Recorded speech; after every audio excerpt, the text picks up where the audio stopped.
ហើយនេះគឺជាវីដេអូបន្តទៀតទៅជាមួយនឹងដំណើរការនៃរឿងរ៉ាវសាណាហើយខ្ញុំយកវីដេអូនឹងមកដោយសារតែបាន record ទៅអញ្ចឹងនេះបន្ទាប់ពីយើងធ្វើការហើយយើងធ្វើការយកសភៅនឹងមកឲ្យខាង research គាត់ check format ដោយវីដេអូមុនគឺខ្ញុំបាននិយាយទៅជាមួយនឹងការធ្វើសាណាអញ្ចឹងនេះពេលដែលយើងធ្វើអញ្ចឹងទៅយើងយកឲ្យខាង format check អញ្ចឹងបន្ទាប់ពីធ្វើការ check ហើយយើងមានកន្លែងដែលត្រូវខុសអញ្ចឹងយើងត្រូវកែប្រែម្ដងទៀតហើយនេះគឺជាការកែប្រែរបស់ខ្ញុំទៅជាមួយនឹងកន្លែងដែលយើងខុសអញ្ចឹងគាត់បត់ឲ្យថាយើងខុសអីអញ្ចឹងយើងបត់ឲ្យច្រឡំយើងបត់គាត់ខាងបង research នឹងគាត់បត់ចំណាំថាយើងខុសអីពេលហ្នឹងទៅជាមួយនឹងទម្រង់គេហៅ border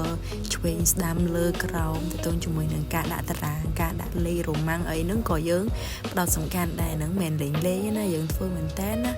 ចឹងសារណានឹងផ្ដោតសំខាន់មែនតើអ្នកនរគ្នាហើយនេះគឺជាវីដេអូដែលខ្ញុំបានធ្វើផ្ញើទៅខាងបងដែលគាត់សួរគាត់ខ្ញុំទៅ check format 4ទៅគាត់សួរឲ្យខ្ញុំគាត់ធ្វើអញ្ចឹងទៅអញ្ចឹងនៅពេលដែលយើង check ហើយគេនឹងឲ្យកដាននឹងមកយើងដើម្បីបំពេញហើយអញ្ចឹងនៅពេលដែលបំពេញហើយខ្ញុំក៏មកធ្វើការនិយាយលេងតើតើជាមួយនឹងខ្ញុំចូលចិត្តនិយាយលេងដាក់កាមេរ៉ាអញ្ចឹងទៅខ្ញុំក៏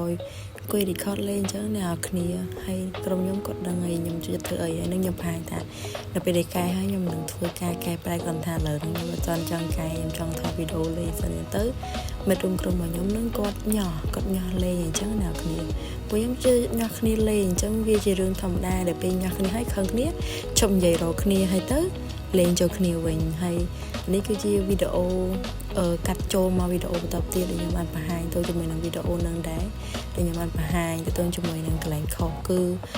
គេកំណត់ចំណាំកន្លែងហ្នឹងគឺវាខុសកន្លែងហ្នឹងអត់ឲ្យស្មើគ្នាអញ្ចឹងទៅហ្នឹងតោះតែយើង check មើលមែនតើព្រោះវាក៏សំខាន់ដែរបើយើងត្រូវកែយើងត្រូវ copy វាម្ដងទៀតអានេះយើងអស់លុយម្ដងទៀតហើយត្រង់នេះគឺទៅជាមួយនឹងតារាងមកដែលខ្ញុំឲ្យវីដេអូហ្នឹងផ្ដោតសំខាន់លើលេខហ្នឹងថាខ្ញុំផ្ញើទៅមិត្តរួមថ្នាក់ដែលគាត់ចង់ដឹងថាខ្ញុំខុសអីដែរអញ្ចឹងហើយឡើយនេះទៅជាមួយនឹងនៅពេលដាក់ចម្ពោះគឺយើងកុំដាក់អក្សរនៅខាងក្រោមហ្នឹងពេលដែលខ្ញុំដាក់ហ្នឹងខ្ញុំដាក់អញ្ចឹងទៅក៏ខុសទៅក៏